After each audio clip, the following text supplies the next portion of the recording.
교재, 여기 교재가 없으신 분들도 있을 거예요. 자, 구약 개론 교재 71페이지 에스라를 공부하겠습니다. 자, 그 전에 다 열왕기 상하, 역대 상하 끝나고 이제 에스라를 들어가는데요. 71페이지를 보면 에스라서와 느헤미야서는 히브리 서기관들에 의해 한 권으로 간주되었던 책입니다. 맞소라 사본에는 느헤미야 끝부분의 두 책의 모든 절수의 수가 기록되어 있어요. 에스라의 주요 내용은 성전 재건과 회개입니다. 자, 에스라 선지자가 나와서 성전 재건하는 것과 회개 운동을 일으킨 그런 내용이죠. 자, 본서의 특징적인 진리는 무엇인가를 한번 보겠습니다. 자, 하나님의 백성의 순결성이에요. 에스라서의 특징은 하나님의 백성의 순결성을 말씀하고 있죠. 자, 에스라의 각 장의 가장 중요한 내용들은 무엇인가를 살펴보겠습니다. 1장에서 6장까지는 성전 재건에 대해서 쓰여졌는데 1장에 우리가 역대하의 마지막 절에 보면 유다가 멸망하는데 바사왕 고레스의 마음을 감동시킴에 하나님께서 예루살렘의 성전을 다시 재건을 해야 되는데 바사라는 왕 고레스라는 그 사람 마음을 감동시키셨어요. 그래서 성전을 건축하게 되는데 에스라 선지자를 사용하죠. 그래서 하나님 1장에 보니까 에스라 1장에 보니까 하나님께서 고레스를 감동시키셔서 성전을 건축을 재건을 하는 그런 일을 하시는데 포로로 잡혀간 우리 이스라엘 백성들 이제 돌아온 수가 2장에 보니까 2장 64절에 보니까 온 회중의 합계가 42,360명이었다 이렇게 말씀하고 있어요.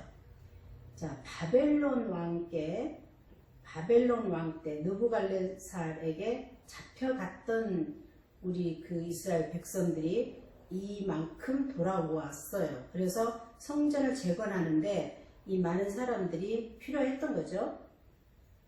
그래서 3장에 보니까 에스라 3장 성전 건축을 이제 시작을 하게 되죠. 그래서 예루살렘 전에 이른 지 2년에 여호와의 전 기초를 놓았다. 자, 보면은 에스라 3장 3절에서 5절을 한번 읽어 보시겠어요? 에스라 3장 3절에서 5절까지 제가 한번 읽어 보겠습니다. 무리가 열국 백성을 두려워하여 단을 그 터에 세우고 그 위에 조석으로 여호와께 번제를 드리며 기록된 규례대로 초막절을 지켜 번제를 매일 정수대로 날마다 드리고 그 후에는 항상 드리는 번제와 초하루와 여호와의 모든 거룩한 절기의 번제와 사람이 여호와께 즐거이 드리는 예물을 드리되. 자, 우리가 여기서는 성전을 재건하는 일에 먼저 하나님께 예배를 드렸어요. 지금은 예배로 하지만 옛날에는 짐승을 태우든지 뭘 태워서 번제를 드리는 것이 예배였습니다. 그래서 그때 성전을 재건하는데 돌아온 백성들이 이렇게 번제를 드려서 절기를 지키고 시작을 했던 거죠.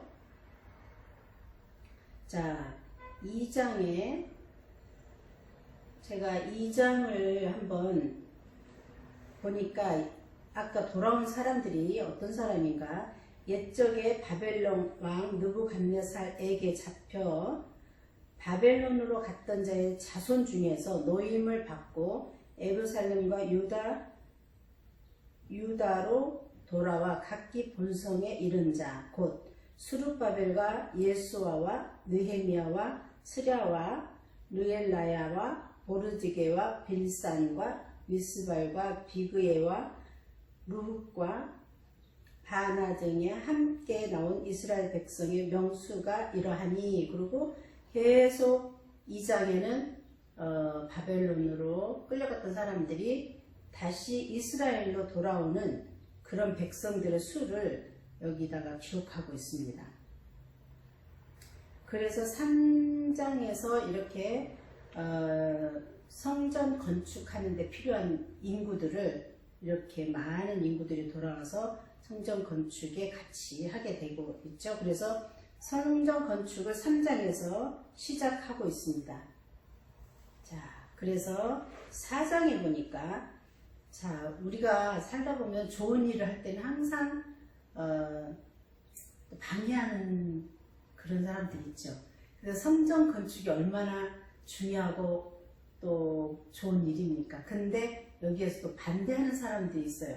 그래서 성전 건축을 방해하는 사람들 때문에 보면은 유다와 베냐민의 대적들은 함께 건축하고자 제의했으나 수룹바벨과 예수아는 그것을 거절했고, 그들의 방해로 성전 건축은 다이오 2년, 즉 주전 520년경까지 약 16년간 중단되었다. 자, 16년 동안 성전 재건하는데 방해를 한 방해꾼들 때문에 연장이 된 거예요. 참 그때나 지금이나 방해꾼들은 항상 있습니다. 자, 그래서 5장에 보니까 에스라 5장에 선지자 학개와 스가랴의 예언과 격려로 성전 건축을 다시 시작하게 되죠. 자, 그래서 3절에 보면 5장에는 그렇게 해서 성전 건축을 시작을 하게 되죠. 그래서 제가 한번 5장 1, 2절 한번 읽어보겠어요.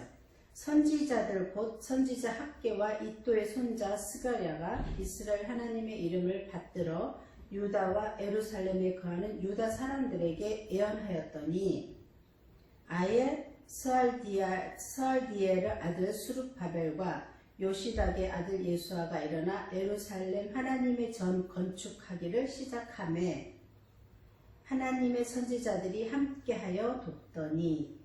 자, 또 이렇게 16년이 지나서 하나님의 성전을 건축하는데 이렇게 또 수룹바벨과 예수아라는 그런 훌륭한 사람들이 나와서 건축을 하게 됐습니다.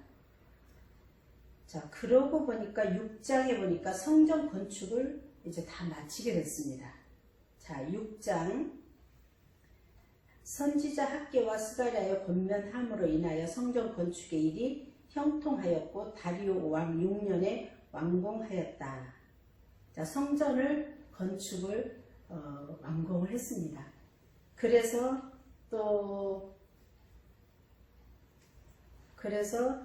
6장에 성전 건축을 마쳤고, 또 7장과 10장에서는 회개운동이 일어났어요.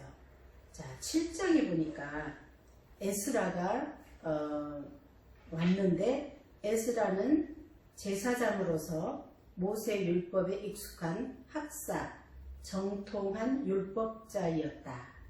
자, 아닥사스다 왕은 에스라에게 조서를 내려 원하는 자들과 함께 예루살렘에 돌아갈 것을 허락했다. 성전 재건 약 60년 후에 일이 이렇게 됐습니다.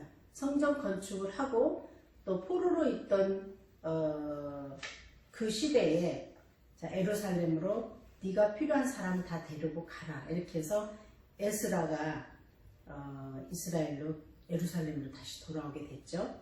그래서 8장에 보니까 함께 돌아온 사람들이 한 1777명이 예루살렘으로 돌아왔습니다. 그런데 금식 기도를 한 장면을 저희가 한번 보겠습니다. 자, 8장 21절부터 23절까지 에스라가 금식하며 기도한 내용이 있습니다. 무슨 일 때문에 금식을 했는지 한번 제가 읽어보겠어요. 때에 내가 야하와 강가에서 금식을 선포하고 우리 하나님 앞에서 스스로 겸비하여 우리와 우리 어린 것과 모든 소유를 위하여 평탄한 길을 그에게 간구하였으니 이는 우리가 전에 왕에게 구하기를 우리 하나님의 손은 자기를 찾는 모든 자에게 선을 베푸시고 자기를 배반하는 모든 자에게는 권능과 진노를 베푸신다 하였으므로 길에서 적군을 막고 우리를 도울 보병과 마병을 왕에게 구하기를 부끄러워하였음이니라. 그러므로 우리가 이를 위하여 금식하며 우리 하나님께 간구하였더니 그 응낙하심을 입었느니라. 자, 에스라와 함께 예루살렘으로 돌아오는 그 백성들이 갈 때, 예루살렘으로 갈 때 또 평탄한 길이 아닐 거라는 것을 예감을 했죠. 그래서 에스라가 금식하며 이렇게 기도를 했습니다. 우리가 무엇을 하든지 이렇게 기도로 먼저 하고 하나님 응답을 받고 다니면 정말 그 나쁜 일도 막아주시고 또 하나님의 그 선하신 뜻이 기도로 이렇게 이루어지는 것을 보겠습니다. 자, 그 다음에 8장에서는 그렇게 해서 에스라와 함께 백성들이 예루살렘으로 돌아왔고요. 9장에 보니까 이방인과 연혼하는 죄를 발견했어요. 자, 옛날에는 이방 여인들과 결혼하면 안 되는 죄가 되는 그 시절이었습니다. 그렇지만 포로 생활을 하면서 그 나라에서 또 그 나라 여인들과 결혼하고 그 나라 사람들과 결혼해서 다시 이렇게 또 자손을 거느리고 살았던 사람들이 예루살렘에 왔는데 그게 죄라는 게 밝혀졌어요. 그래서 에스라가 이스라엘 백성이 그 땅의 이방인들과 연혼하여 범죄했음을 발견했다. 이것은 신명기 7장 1절에서 5절에 명령을 어긴 큰 죄임을 이제야 깨달았습니다. 그래서 어떡하죠? 이 결혼을 해서 살고 자식까지 있고 식구로 살았는데 이게 죄라고 하니 이제 큰일 났습니다. 그래서 에스라는 과감하게 이것을 그 명령을 지켰습니다. 그래서 10장에 보니까 이방 여인들을 돌려보냈습니다. 자, 에스라와 많은 백성이 심히 통곡할 때 스가냐가 에스라를 격려하여 율법대로 이방인 아내들과 그 자녀들을 다 내보내게 하는 어렵지만 바른 제안을 하였다. 이렇게 에스라도 얼마나 그 땅에서 살았던 포로로 살았던 시절이기 때문에 그 심정은 누구보다도 잘 알죠. 그래서 에스라가 너무너무 괴로워서 통곡하며 이렇게 심하게 통곡을 했습니다. 백성들도 그렇고. 왜냐하면 같이 살았던 생활이 엄청 많았는데 다시 헤어진다는 것이 참 쉬운 일은 아니죠. 그래서 이 또 스가냐라는 선지자께서 이렇게 제안도 하고 했죠. 그래서 저희가 이제 10장 1절에서 3절을 한번 읽어보겠습니다. 에스라가 하나님의 전 앞에 엎드려 울며 기도하여 죄를 자복할 때에 많은 백성이 심히 통곡하매 이스라엘 중에서 백성의 남녀와 어린아이의 큰 무리가 그 앞에 모인지라. 자, 그동안 포로 생활에서 얻은 부인 또 자녀들 모두가 다 같이 살면 죄라는 거죠. 이미 죄를 범했습니다. 그래서 다시 회개를 해야 되는 회개하고 다시 회개하는 것이 무엇입니까? 회개하면 내가 그냥 반성하는 게 아니고 회개라는 것은 180도 돌아서는 게 회개죠. 그래서 원래 상태로 돌아가야 되는 거죠. 그래서 이렇게 많은 무리들이 그 백성들이 다 나와서 그 앞에 있는데 2절에 보니까 엘람 자손 중 여하엘의 아들 스가냐가 에스라에게 이르되 우리가 우리 하나님께 범죄하여 이 땅 이방 여자를 취하여 아내를 삼았으나 이스라엘에게 오히려 소망이 있나니 곧 내 주의 교훈을 쫓으며 우리 하나님의 명령을 떨며 준행하는 자의 은원을 쫓아 이 모든 아내와 그 소생을 다 내어 보내기로 우리 하나님과 언약을 세우고 율법대로 행할 것이라. 자, 아무리 힘들고 슬프고 어렵지만 하나님의 법을 지키지 않으면 멸망할 수밖에 없는 거죠. 그래서 이 회개 운동을 하고 율법대로 다 참 그 가족이 아내들과 그 자녀들을 다 내어 보내는 그런 어려움을 에스라가 과감히 하고 있습니다. 그래서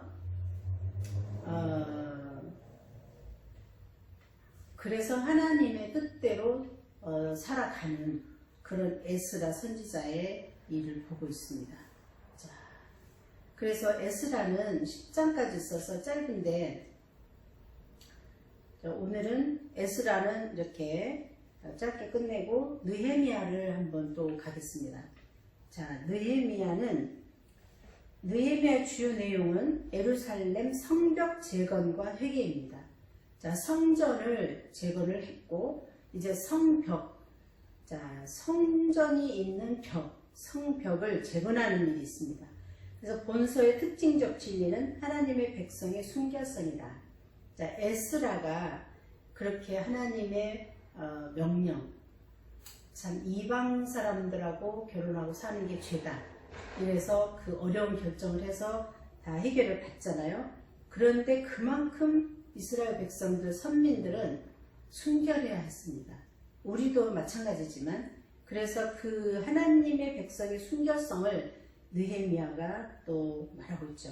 그래서 에스라와 느헤미야는 우리가 하나님의 일을 할 때 악과 타협하지 말고 하나님의 방법으로 해야 하며 또 하나님의 말씀에 예배되는 죄와 언약이 있으면 다 철저히 회개하고 오직 말씀에 순종해야 함을 교훈하는 것이 느헤미야라고 하고 있습니다.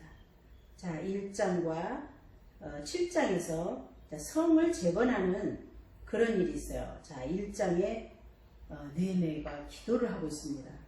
자, 무엇을 하는지 먼저 그 기도로 이렇게 시작한 걸 보면 저희들도 많이 본받아야 되겠죠. 자, 11장에 보니까 느헤미야가 이렇게 기도하고 있습니다. 주여 구하오니 귀를 기울이사 종의 기도와 주의 이름을 경외하기를 기뻐하는 종들의 기도를 들으시고 오늘날 종에게 형통하여 이 사람 앞에서 은혜를 입게 하옵소서 하였나니 그때 내가 왕의 술관원이 되었었느니라. 자, 느헤미야가 그 술관원으로 있을 때였어요.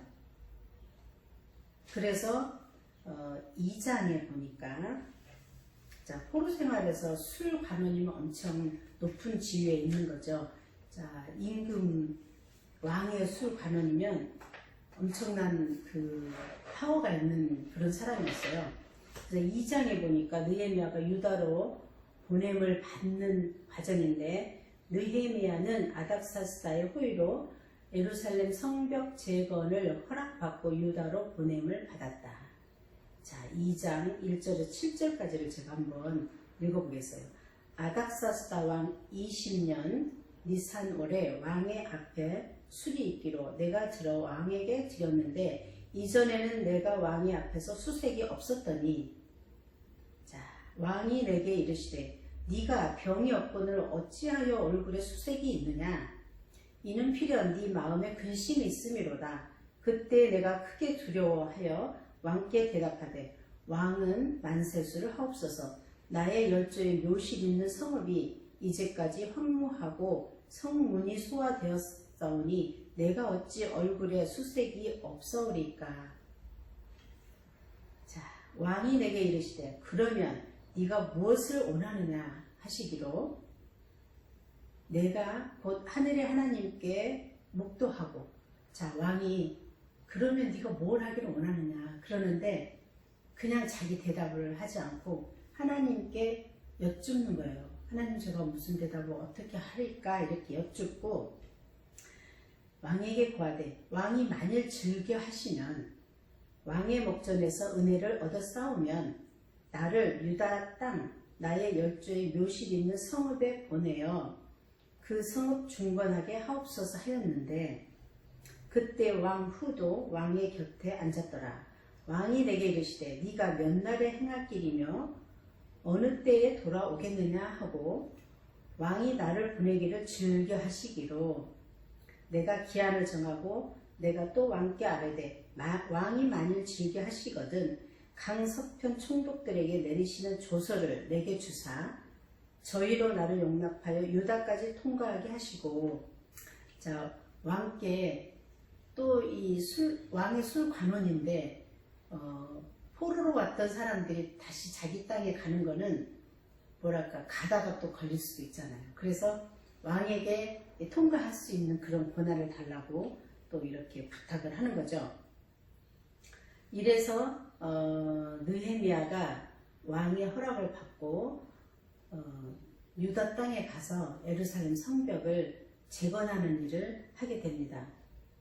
그래서 3장에 보니까 자, 성벽을 건축하는데 온 백성이 다 협동하는 거죠.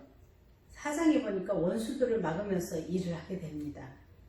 자, 산발랏과 도비야 등이 대적하였으나 느헤미야와 무리들은 하나님께 기도하며 파수꾼을 두어 주야로 방비하면서 일하였다. 자, 또 성전 재건할 때도 16년 동안이나 그 방해꾼 때문에 16년을 걸려서 했는데 또 성벽한다고 하니 또 방해꾼들이 있는 거죠.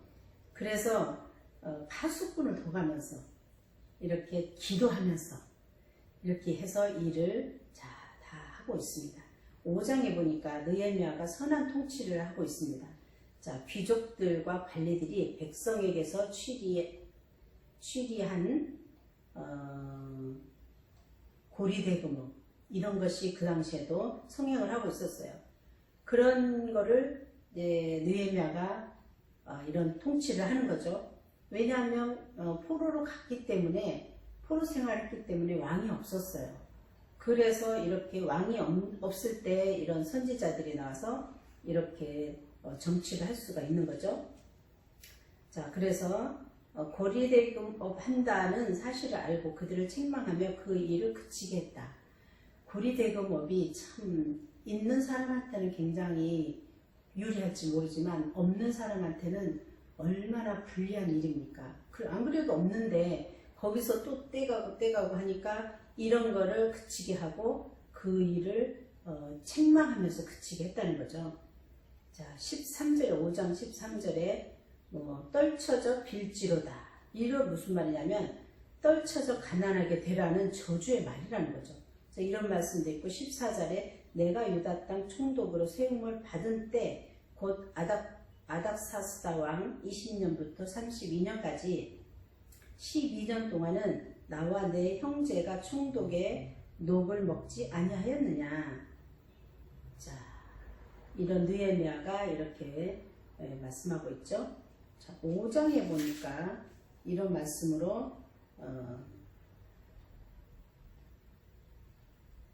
자, 하고 있고요. 6장에 보니까 자, 느헤미야에 대한 또 음모가 있어요. 느헤미야가 이렇게 잘 하고 있으니까 또 음모를 하죠. 6장에 보면 산발랏의 음모가 있어요. 산발랏과 도비야는 느헤미야가 유다 사람들로 더불어 모방하려 한다는 소문이 있다고 말하면서 만나서 의논하자고 제의한다. 자, 모의하고 있죠. 음모를 하고 있죠.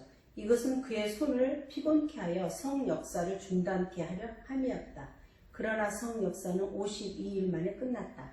자, 느헤미야는 굉장히 하나님께 기도하며 했기 때문에 이런 방해꾼, 음모를 하는 이런 산발랏이나 도비야 이런 사람들의 그런 음모에 빠지지 않고 열심히 해서 52일 만에 성벽을 재건하는 일을 끝냈습니다.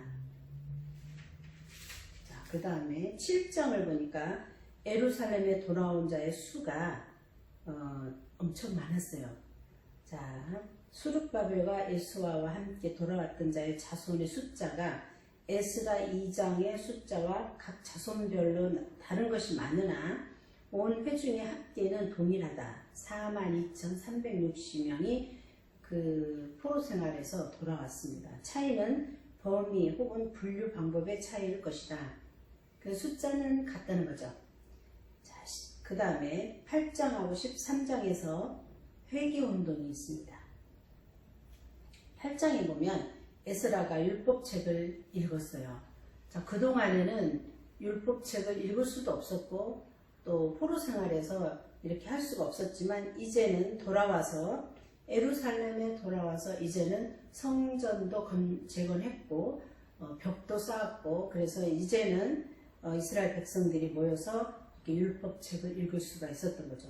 이스라엘 백성이 모두 수문학 광장에 모여 학사 에스라로 모세 율법책을 읽게 하되 새벽부터 오전까지 알아들을 만한 모든 남녀 앞에서 읽게 했다. 그 결과 큰 부흥이 일어났다. 자, 포로 생활할 때는 율법책을 읽을 수도 없었죠. 그런데 이제 포로에서 돌아와서 율법책, 모세가 쓴 율법책을 읽게 했는데 회개운동이 일어난 거죠. 또 큰 부흥이 일어났습니다. 9장에 보니까 9장에 백성들이 죄를 고백하게 됐어요. 이제 회개를 하니까 고백하는 거죠, 죄를. 이스라엘 자손이 다 모여 금식하며 모든 이방 사람과 절교하고 낮 4분의 1은 율법책을 낭독하고 낮 4분의 1은 죄를 고백했다. 자, 하루에 절반은 4분의 1은 율법책을, 지금 성경책이죠. 율법책을 읽고 또 4분의 1은 죄를 고백했어요. 그래서 이스라엘 백성들이 다시 회복하는 그런 걸 보고 있죠. 10장에 보니까 백성들의 언약이 이제 이루어지고 있죠.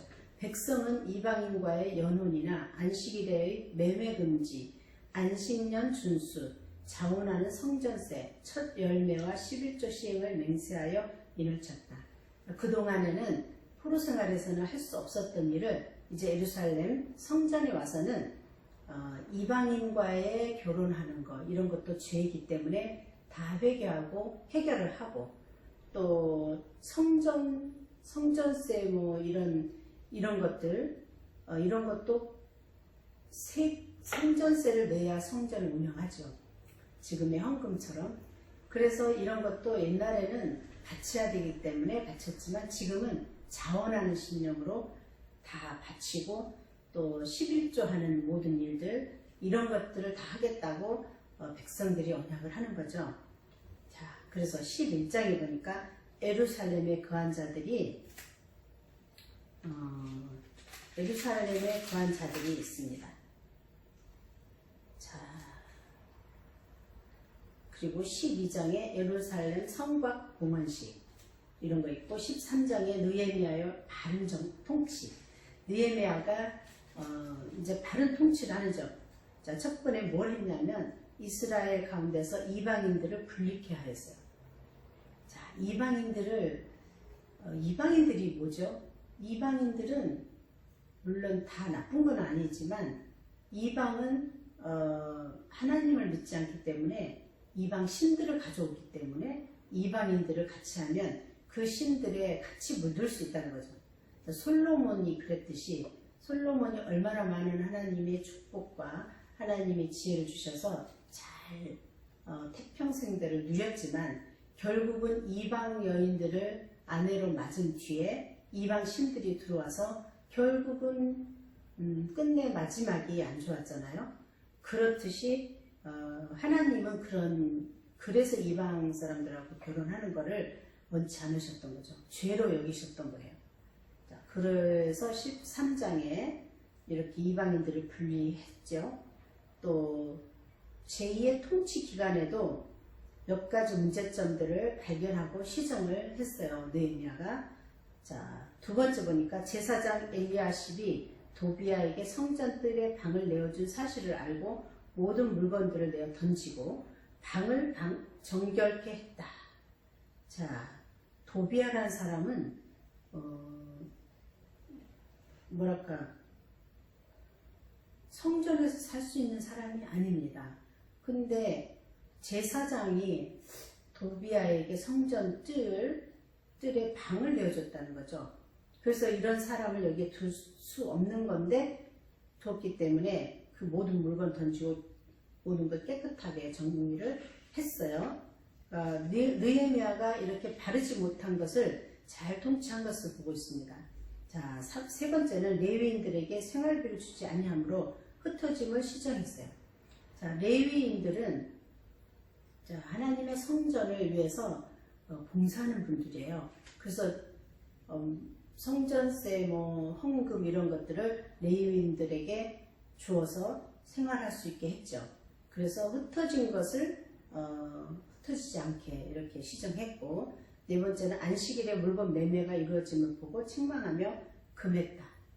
자, 느헤미야는 또 안식일에 주일날 사고 팔고 하는 거, 그거 굉장히 좋게 여기지 않았죠.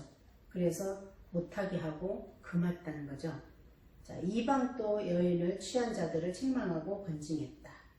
여섯 번째, 대제사장 엘리야십의 손자 요야다의 아들 하나가 산발랏의 사이가 되었으므로 그를 내어 쫓았다. 자, 산발랏도 나쁜 사람이었죠. 그래서 그 사이가 됐다고 해서 쫓아버렸다는 거죠. 그래서 느헤미야가 이렇게 바른 정치를 했다는 것을 우리가 알고 또 느헤미야가 이렇게 해서 끝나겠습니다. 자, 오늘은 조금 빨리 나가야 되기 때문에 이렇게 빨리빨리 하고 있어요. 그 다음에 에스더를 들어가 있어요. 자, 에스더의 저자는 요세푸스와 이븐 에즈라에 의하면 모르드게라고 하고 있어요. 자, 모르드게, 에스더 9장 20절에 모르드게가 이 일을 기록하였고, 그래서 모르드게가 저자라고 보고 있죠. 자, 모르드게는 에스더의 삼촌이죠. 자, 본서의 주요 내용은 이스라엘의 위기와 구원이다. 그래서 에스더서가 쓰여졌다는 거죠. 본서의 특징적 진리는 하나님의 은밀한 섭리이다. 자, 매튜 헨리라는 사람은 비록 하나님의 이름이 여기에 없지만 그의 손가락은 있다, 이렇게 말하죠. 에스더의 각 장의 주요 내용은 다음과 같다. 자, 1장에서 3장까지 이스라엘의 위기가 오고 있습니다. 자, 1장은 왕이 왕후를 패했어요. 어떻게 왕이 왕비를 패할까요? 자, 한번 읽어보겠습니다. 1장 1절에서 4절. 자, 1장 1절을 읽겠어요. 이 일은 아수로의 왕 때에 된 것이니 아수로에는 인도로 구수까지 127도를 치리하는 왕이었다. 자, 엄청난 파워가 있는 왕이죠. 자, 4절을 보니까 왕이 여러 날 곧 180일 동안에 그 영화로운 나라의 부함과 위엄의 혁혁함을 나타내니라.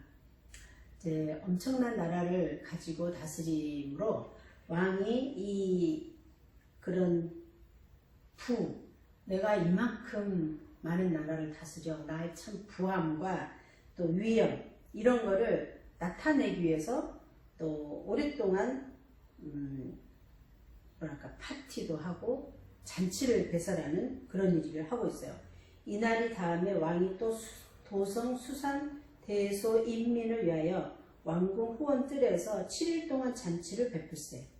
그 자기의 부하 이런 위엄을 위해서 7일 동안 잔치를 한 거예요. 백색, 녹색, 청색 휘장을 자색하는 배줄로 대리석 기둥 은고리에 메고 금과 은으로 만든 걸상을 화관석, 백석, 운모석, 흑석을 깐 땅에 진설하고 엄청난 불을 그 잔치하는 그 거기에 다 이렇게 깔고 배설을 해놓고 7절을 보니까 금잔으로 마시게 하니 잔의 식양이 각기 다르고 왕의 풍부한 대로 어주가 한이 없으며 잔도 금잔. 그래, 내가 나라를 이렇게 부하게 했고 그런 위엄을 나타내기 위해서 잔도 금잔으로 다 마시게 했어요. 마시는 것도 규모가 있어 사람으로 억지로 하지 않게 하니 이는 왕이 모든 국내 관리에게 명하여 각 사람으로 마음대로 하게 함이니라. 왕후 와스디도 아하수르의 왕궁에서 부녀들을 위하여 잔치를 베푸니라. 자, 왕이 백성들을 위해서 잔치를 베풀고 있는데 왕후는 또 따로 자기가 따로 잔치를 베풀고 있는 거예요. 여기서부터 뭔가 좀 이상하죠? 제7일에 왕이 주홍이 일어나서 이전 어전 4시 무후만과 비스다와 하르보니와 빅다와 아박다와 세달과 가루기스 7사람을 명하여 왕후 와스디를 청하여 왕후의 면류관을 정제하고 왕의 앞으로 나오게 하여 그 아리따움을 뭇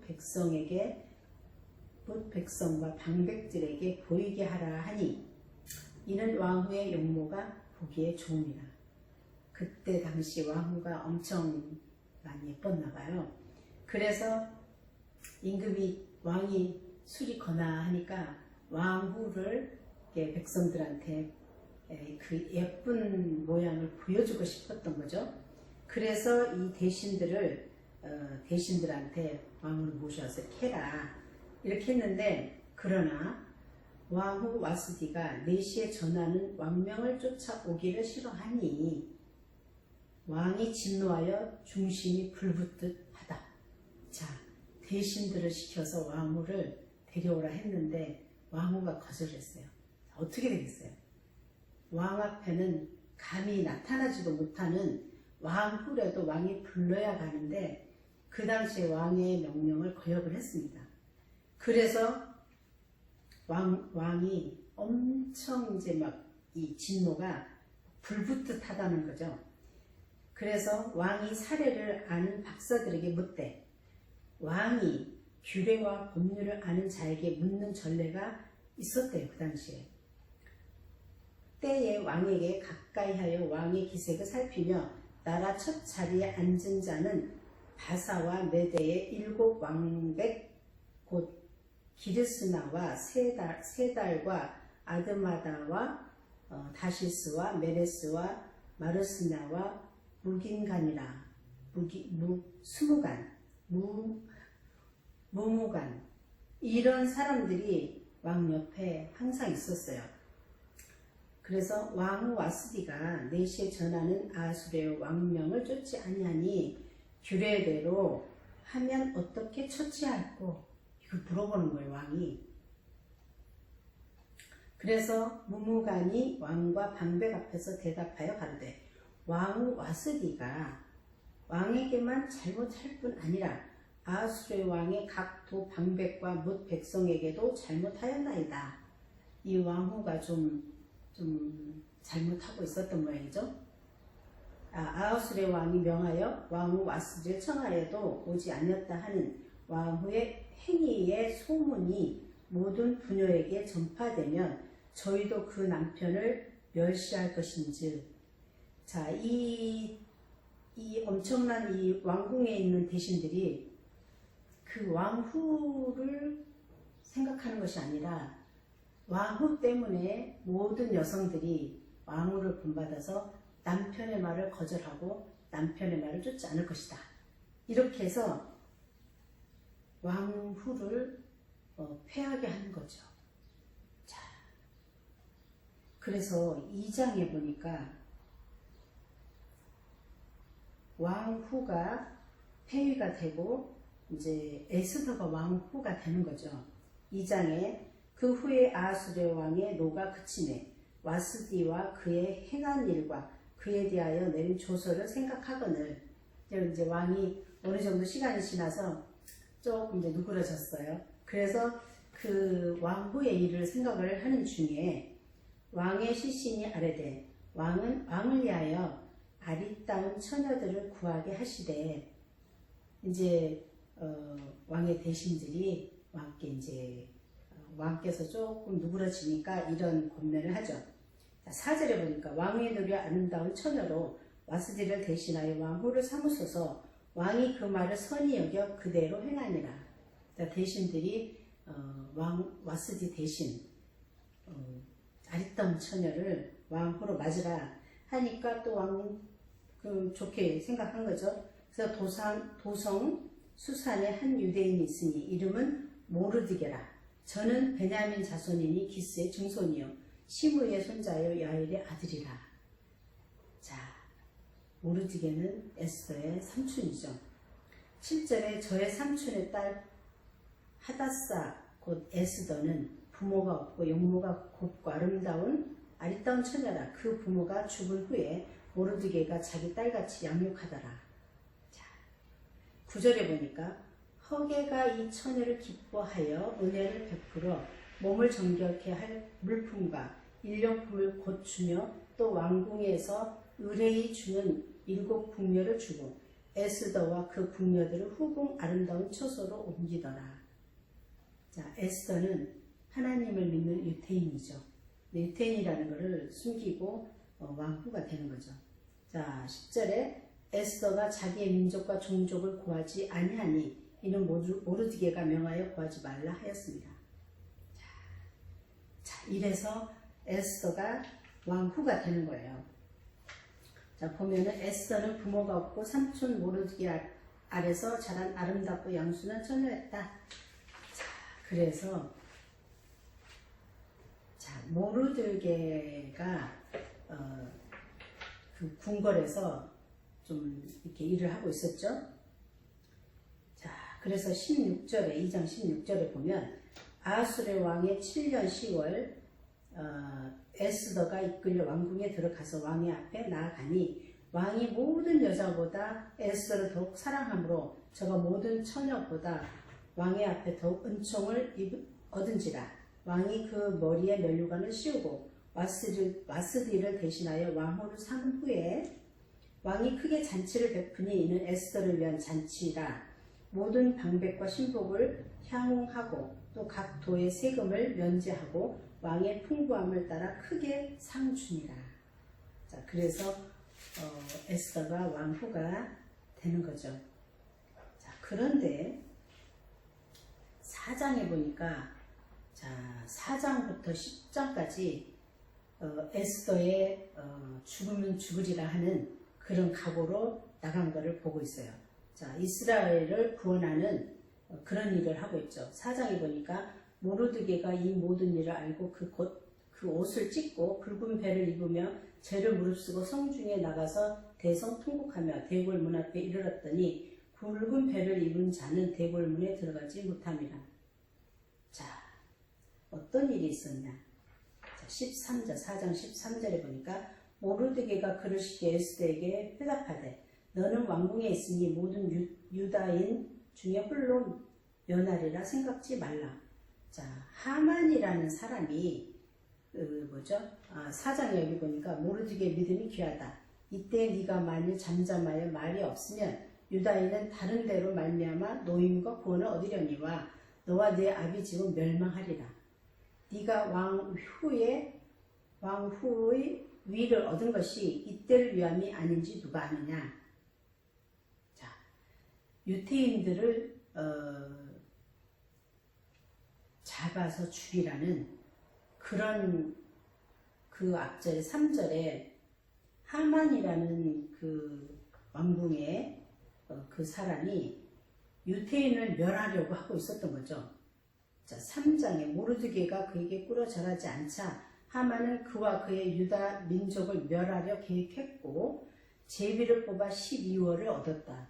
하만이라는 장군이 모르드게가 절을 하지 않는다고 무릎 꿇어 절하지 않는다고 유대 사람들을 다 죽이겠다는 거죠. 그래서 에스더가 죽음을 무릅쓰고 왕 앞에 나가서 이거를 하는 장면이 4장과 10장에 나오죠. 자, 보면은 자, 에스더는 믿음 있는 대답을 했다. 당신은 가서 수산에 있는 유다인을 다 모으고 나를 위하여 금식하되 밤낮 3일을 먹지도 말고 마시지도 마소서. 나도 나의 시녀로 더불어 이렇게 금식한 후에 규례를 어기고 왕에게 나 가리니 죽음은 죽으리라. 일사각오의 신한 결단이었다. 자, 왕이 부르지 않으면 왕비라도 가면 죽는 거예요. 그렇게 왕이라는 존재가 엄청났는데 와스디라는 왕후가 감히 거절을 해서 폐위가 됐죠. 그래서 에스더도 죽음을 각오하고 왕 앞에 나가서 이 일을 고해서 유다 민족을 구원하기 위해서 하겠다는 거죠. 그래서 3일을 금식을 하고 이 일을 하겠다는 거예요. 그래서 5장에 보니까 에스더가 첫 번째 잔치를 베푸는 거예요. 왕과 또 하만이라는 사람, 이 사람을 불러서 잔치를 베푸는 거예요. 그러니까 왕후가 잔치를 베푸니까 왕이 몸이 달아요. 도대체 얘가 뭘 원하는지 해주고 싶은데 뭐 나라의 절반이라도 주겠다고 계속 무슨 일이냐고 하라고 그러죠. 자, 그러니까 5장 1절과 6절에 보면 자, 제3일에 에스더가 왕후의 예복을 입고 왕궁 안뜰 곧 어전 맞은편에 서니 왕이 어전에서 전문을 대하여 보좌에 앉았다가 왕후 에스더가 뜰에 선 것을 본즉 심히 사랑스러움으로 손에 잡았던 금홀을 그에게 내어 미니 에스더가 가까이 가서 금홀 끝을 만진지라. 자, 그러면은 오케이 오라는 거죠. 자, 죽으면 죽으리라 하고 나갔는데 이렇게 왕이 허락을 했습니다. 에스더가 가로되 오늘 내가 왕을 위하여 잔치를 베풀어 싸우니 왕이 선히 여기시거든 하만과 함께 임하소서. 이런 거죠. 왕이 가로되 에스더의 말한 대로 하도록 하만을 급히 부르라 하여 이에 왕이 하만과 함께 에스더의 베푼 잔치에 나가니라. 잔치에 술을 마실 때 왕이 에스더에게 이르되 그대의 소청이 무엇이뇨? 곧 허락하겠노라. 그대의 요구가 무엇이뇨? 나라의 절반이라도 할지라도 시행하겠다. 이렇게 말씀하고 있습니다. 자, 그랬는데 에스더가 말을 안 하죠. 자, 14절 보니까 하만의 아내요. 그 아내 세레스와 모든 친구가 이르되 50규빗이나 높은 나무를 세우고 내일 왕에게 모르드게를 그 나무에 달기를 구하고 왕과 함께 즐거이 잔치에 나아가소서. 하만이 그 말을 선히 여기고 행하여 나무를 세웁니다. 자, 모르드게를 나무에 달려고 장대를 높이 했어요. 자, 6장에 보니까 밤에 왕이 잠이 오지 않으므로 명하여 역대 일기를 가져다가 자기 앞에서 읽히더니 그 속에 기록하기를 문 지킨 왕의 두 내시 빅다나와 데레스가 아술의 왕을 모살하려 하는 것을 모르드게가 고발하였다는 것입니다. 자, 이 왕을 살해하려는 그런 일을 모르드게가 이렇게 알려줘서 왕이 안전했다는 거죠. 이 일이 읽혀졌어요. 자, 왕후 에스더가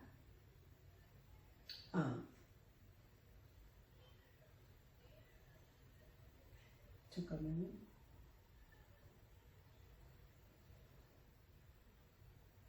자,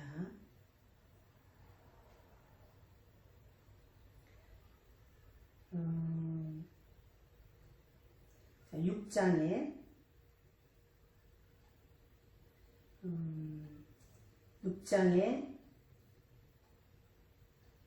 3절에 보니까 왕이 가로되 이 일을 인하여 무슨 존귀와 관작을 모르드게에게 베풀었느냐? 시신이 대답하되 아무것도 베풀지 아니하였나이다. 큰일 났잖아요.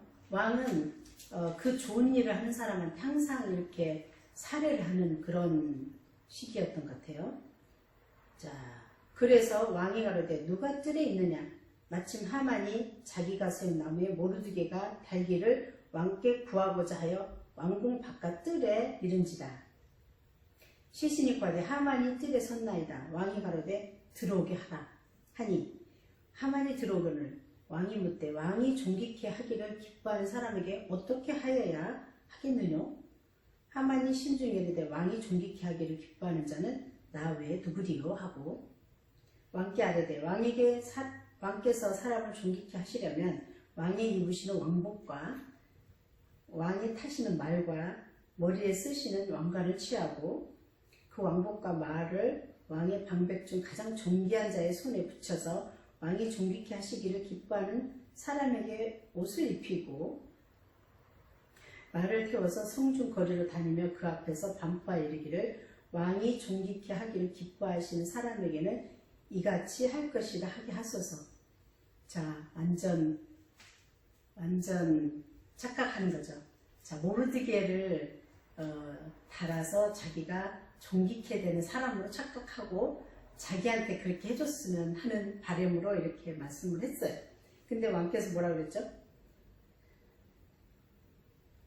이에 왕이 하만에게 이르되 너는 네 말대로 속히 왕복과 말을 차여 대궐 문에 앉은 유다 사람 모르드게에게 행하되 무릇 네가 말한 것에서 조금도 빠짐이 없이 하라. 이렇게 된 거예요. 하만이 왕복과 말을 취하여 모르드게에게 옷을 입히고 말을 태워 성중 거리로 다니며 그 앞에서 반포하되 왕이 존귀케 하기를 기뻐하시는 사람에게는 이같이 할 것이라 하니라. 얼마나 고소하죠. 그래서 모르드게가 이렇게 존귀케 되는 사람으로 됐어요. 자, 그 다음에 7장에 보니까 에스더가 민족의 구원을 이루는 장면입니다. 자, 두 번째 잔치에서 에스더는 왕에게 자기 생명과 자기 민족을 구하여 줄 것을 간청하며 이 악한 일을 계획한 자가 하만인 것을 말한다.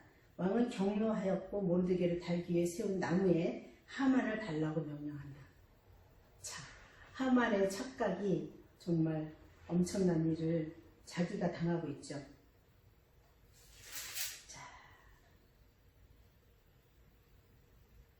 자, 그 다음에 8장에는 에스더가 유대인을 구원하는 것을 보고 있습니다. 자, 에스더는 다시 왕 앞에 나아가 유대인을 진멸하는 조서를 취소해 주기를 울며 간구했고 왕의 허락을 받았다. 9장에는 유다인이 그들의 대적을 다 멸하였던 거죠. 유다인의 대적이 저희를 제어하기를 바랐더니 유다인이 도리어 자기를 미워하는 자를 제어하게 된 그날에 12월 아달월이라고 그러죠. 14일, 15일을 기념한 것이 불임절이라는 거죠. 이날은 슬픔이 변하여 기쁨이 되고 애통이 변하여 기난날이 된 날이었다. 자, 참 그 모르드게와 에스더가 정말 금식하며 기도해서 하나님이 주신 은혜로 이렇게 민족을 구원하는 또 모르드게와 에스더가 사는 그런 일이 이렇게 있다는 것이 정말 우리가 금식하며 기도할 때 하나님은 이런 역사를 이루시는 것을 보고 있습니다. 자, 10장에 모르드게가 존귀케 되죠. 에스더는 아마 파사의 궁중 공문서의 일부분이었을지도 모르며 아마도 그것이 에스더서에 하나님의 명칭이 나타나지 않는 이유를 설명해 줄 것이다. 모르드게는 아수르 왕 다음으로 존귀케 되었다. 한 비문은 이 시대의 수산성에 마르투카이라는 관리가 있었음을 증거한다. 이렇게 되어 있죠. 자, 그래서 에스더는 이렇게 죽으면 죽으리라. 어떻게 죽으면 죽으리라 그렇게 나갈 수도 있지만 기도하지 않고는 하나님의 은혜가 없고는 그렇게 할 수가 없었던 거죠. 그래서 이렇게 에스더의 또 한 장면이 끝나고, 자, 욥기는 좀 길지만 욥기까지 오늘 해야 되겠어요. 자, 욥기는 욥기 저자는 전통적으로 욥 자신이거나 모세이다. 많은 이들은 비록 욥의 사건을 족장시대 것일지라도 욥기는 솔로몬 시대에 쓰였다고 본다. 어떤 이들은 심지어 욥기가 욥과 그 친구들의 실제 대화를 정확하게 쓴 역사가 아니고 하나의 드라마라고 한다. 그러나 욥기 내용의 상황은 모세 이전 주전 2000년경의 족장시대에 맞다. 그것은 특히 욥의 오랜 수명이나 제사 방식이나 이스라엘에 대한 언급이 없는 것 등에서 추론할 수 있다. 자, 욥기 1장 2절과 42장 16절을 읽어보면 이 내용이 나옵니다. 자, 이 두 곳을 비교하면 욥은 아마 200세 이상 살았을 것이다. 이렇게 예측하고 있죠. 자, 욥이 누굽니까? 동방의 의인이라고 하잖아요. 동방의 의인이 어떻게 하나님의 은혜를 받고 하나님을 믿고 은혜를 받고 살았는지를 설명하고 가겠습니다. 욥기의 배경은 이방 세계다. 욥기에는 주로 하나님이라는 명칭, 엘로힘, 엘로하우로 이렇게 사용되고 여호와라는 명칭을 13번이나 나오죠. 또 구약 다른 부분에 16번밖에 나타나지 않는 전능자라는 명칭이 33번이나 나옵니다. 자, 그러면 그의 이름은 전에는 요밥이었고 그는 아라비아 아내를 취하여 엔논이라는 이름의 아들을 낳았다. 또 그 자신은 에서의 아들들 중 하나인 그의 아버지 자레와 그의 어머니 보소라의 아들이었으므로 그는 아브라함의 5대손이었다. 이들은 에돔을 다스리는 왕들이었고 또 그에게 온 친구들은 에서의 자손들 중 대만 사람들의 왕 엘리바스와 소켓 사람의 군주 발닷과 미네 사람의 왕 소발이었다. 이 친구들이 왕이고 또 군주였네요. 이런 엄청난 친구들이 와서 계속 욥이 무슨 죄가 있으니까 하나님이 너에게 벌을 준다 이렇게 계속 말하고 있는 거죠. 자, 보니까 욥기의 주요 내용은 욥의 고난과 회복이다. 본수의 특징적 진리는 고난이다. 자, 성도가 당하는 고난에는 죄에 대한 징벌로 받는 고난이 있지만 또한 특정한 죄에 대한 징벌이 아니고 단순히 신앙 인격의 훈련을 위해 당하는 고난이 있다. 욥의 고난은 후자이다. 자, 욥기 1장에서 3장까지는 욥의 시험이에요. 1장은 욥이 재산과 자녀들을 다 잃어버린 그런 장면을 나오죠. 우수 사람 욥은 순전하고 정직하여 하나님을 경외하며 악에서 떠난 성도였고, 자, 7남 3녀의 자녀와 많은 재산과 종들을 가진 동방에서 가장 큰 자이었다. 사탄이 하나님의 허락을 받아 그의 소유를 다 취하였으나 욥은 하나님께 원망치 아니하였다. 21절에 주신 자도 여호와시오 취하신 자도 여호와시오니 여호와의 이름이 찬송을 받으실지니이다. 자, 어떤 어려움이 있어도 욥은 이렇게 고백하고 하고 있습니다. 자, 2장에 보면 욥이 자기 건강까지 잃었어요. 욥의 친구들은 그를 위문하러 와서 7일간 통곡하며 아무 말도 할 수 없었다. 욥의 고난의 기간은 그렇게 오랜 것 같지는 않았다. 자, 욥이 3장에서는 욥이 자기 생일을 저주하죠. 자, 4장에서 31장까지는 세 친구의 잘못된 그런 권면들을 하고 있어요. 4장에서는 엘리바스라는 그런 친구가 죄 없이 망하는 자가 없다 이렇게 하고 있고, 5장에는 하나님의 징계에는 복되가 이렇게 또 하고 있고, 욥은 또 대답하기를 나는 하나님의 말씀을 거역치 않았다. 사는 것보다 죽는 것이 지금은 낫겠다. 20절, 7장 20절에 보니까 내가 범죄하였은들 주께 무슨 해가 되오리까? 내가 범죄하였나이다. 내가 주께 무엇을 하리까? 이러죠.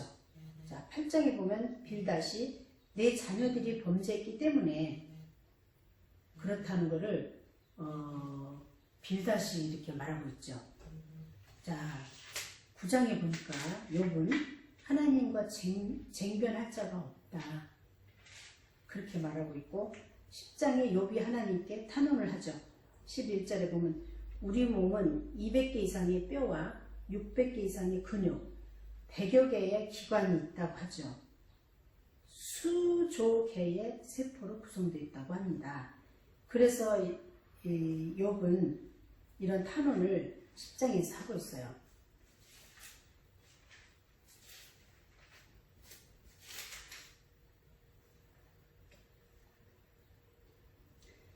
그 다음에 11장을 보니까 소발이 또 욥에게 회개를 촉구하고 있습니다. 자, 12장에 보면 욥은 나도 하나님의 지혜와 권능을 안다 이렇게 말하고 있고, 13장은 너희는 다 쓸데없는 의원들이다. 자기를 정말 치료하러 도와주러 오는 친구가 아니고 그런 쓸데없는 그런 말을 하고 있다는 거죠. 14장에 인생은 그림자같이 실속하다. 또 55장에 엘리바스는 악인은 일평생 고통을 당한다. 이렇게 또 엘리바스가 하고 있고, 욥은 나의 증인이 하늘에 계시다. 하나님이 나의 증인이다. 그런 말 말하라. 이렇게 하고 있죠. 의인은 그 길을 독실히 행한다. 이러면서 욥이 말하고 있죠. 또 빌닷이라는 사람은 악인의 빛은 꺼진다. 뭐 이렇게 말하고, 욥은 나의 구속자가 살아계신다. 무슨 말을 하고 있냐? 이러죠. 내가 육체 밖에서 하나님을 보리라. 육체 밖에서는 내 육체로부터 라고 번역하는 것이 좋을 것이라고 하고 있죠. 그러니까 내 육체 밖에서 하나님을 본다는 거죠. 정말 내가 영으로 하나님을 보고 있다고 이렇게 말하고 있죠. 자, 21장에 소발이 또 20장에 악인은 하나님의 벌을 받는다. 정말 도움이 안 되는 의원들이에요. 그래서 여기 어찌하여 악인이 형통한가. 엘리바스는 또 악을 버리고 하나님께 돌아오라 또 이렇게 하고 있어요. 자, 욥은 또 나의 가는 길을 오직 그가 아시나니, 10절에 보니까 나의 가는 길을 오직 그가 아시나니 그가 나를 단련한 후에는 내가 정금같이 나오리라. 그가 나를 시험하셨다면 나는 금같이 나오리라. 금같이라는 말은 의인으로 인정받아 그런 뜻이라는 거죠. 자, 24장에 보니까 욥이 하나님께서 악인의 심판을 지연하신다고 또 욥은 하고 있고, 25장의 빌닷은 사람은 하나님 앞에 어렵지 않다. 또 이렇게 계속 엘리바스, 욥, 빌닷 이렇게 계속 하고 있죠. 근데 38장에서 41장까지는 하나님의 말씀과 욥의 결말이 나옵니다. 38장 하나님께서 자신의 전지전능하심을 말씀하고 있는 거죠. 자, 38장 4절 8절 보면, 자, 내가 땅의 기초를 놓을 때에 네가 어디 있었느냐? 네가 깨달아 알았거든 말할지니라. 하나님께서 욥에게 이렇게 말씀하고 있죠. 누가 그 도랑을 정하였는지, 누가 그 준승을 그 위에 띄었는지 네가 아느냐? 그 주초는 무엇 위에 세웠으며 그 모퉁이 돌은 누가 놓았느냐? 7절에 그때 새벽별들이 함께 노래하며 하나님의 아들들이 다 기쁘게 소리하였느니라. 8절에 바닷물이 태에서 나옴같이 넘쳐 흐를 때에 문으로 그것을 막은 자가 누구냐? 하나님께서 계속 말씀하고 계십니다. 자, 이렇게 하나님께서 전지전능하신 말씀을 하고 있어요. 39장에 보니까 동물 세계도 주의 손안에 있다. 이렇게 말씀하고 있죠. 40장에 보면 네가 전능자와 다투겠느냐? 이런 말씀을 하고 있죠. 자, 41장에는 온 천하의 것이 다 내 것이다. 자, 42장에 욥의 회개와 회복을 이제 말하고 있죠. 7장, 42장 7절에 보니까 여호와께서 욥에게 이 말씀을 하신 후에 대만 사람 엘리바스에게 이르시되 내가 너와 내 두 친구에게 노하노니 이는 너희가 나를 가리켜 말한 것이 내 종 욥의 말같이 정당하지 못함이니라. 그런즉 너희는 수송아지 7과 수양 7을 취하여 내 종 욥에게 가서 너희를 위하여 번제를 드리라. 내 종 욥이 너희를 위하여 기도할 것인즉 내가 그를 기쁘게 받으리니 너희의 우매한 대로 너희에게 갚지 아니하리라. 이는 너희가 나를 가리켜 말한 것이 내 종 욥의 말같이 정당하지 못함이라. 9절에 이에 대만 사람 엘리바스와 수아 사람 빌닷과 나아만 사람 소발이 가서 여호와께 자기들에게 명하신 대로 행하니라. 여호와께서 욥을 기쁘게 받으셨더라. 자, 10절에 보면 욥이 그 벗들을 위하여 빌매 여호와께서 욥의 본경을 돌이키시고 욥에게 그전 소유보다 갑절이나 주신지라. 회복하였죠. 자, 13절에 또 아들 7과 딸 3을 낳았으며 그가 첫째 딸은 여미마라 이름하였고 둘째 딸은 구시아라 하였고 셋째 딸은 게헬 합복이라 이름하였으며 전국 중에 욥의 딸들처럼 아름다운 여자가 없었더라. 그 아비가 그들에게 그 오라비처럼 산업을 주었더라. 그 후에 욥이 140년을 살며 아들과 손자 4대를 보았고 나이 늙고 기한이 차서 죽었더라. 자, 욥은 아들 7과 딸 3을 줬는데 그 전보다 더 아름답고 또 그 전보다 더 많은 그런 재산과 더 좋은 거로 채워주셨어요. 자, 어떻게 했습니까? 욥도 자기가 하나님을 다 안다고 생각했지만 하나님께서 내가 조를 세울 때도 네가 봤냐, 네가 아냐? 나를 다 안 것처럼 생각하지만 네가 모르는 게 너무 많다는 것을 하나님 말씀하고 있죠. 그래서 욥이 회개하고 이제 돌아섰을 때 하나님께서 더 많은 것으로, 더 좋은 것으로 채워주시는 것을 보고 있습니다. 그래서 욥기는 이렇게 해서 끝났습니다. 자, 감사합니다. 그러면 다음 주에는 시편을 공부하겠습니다. 시편을 여러분들이 좀 읽어주시고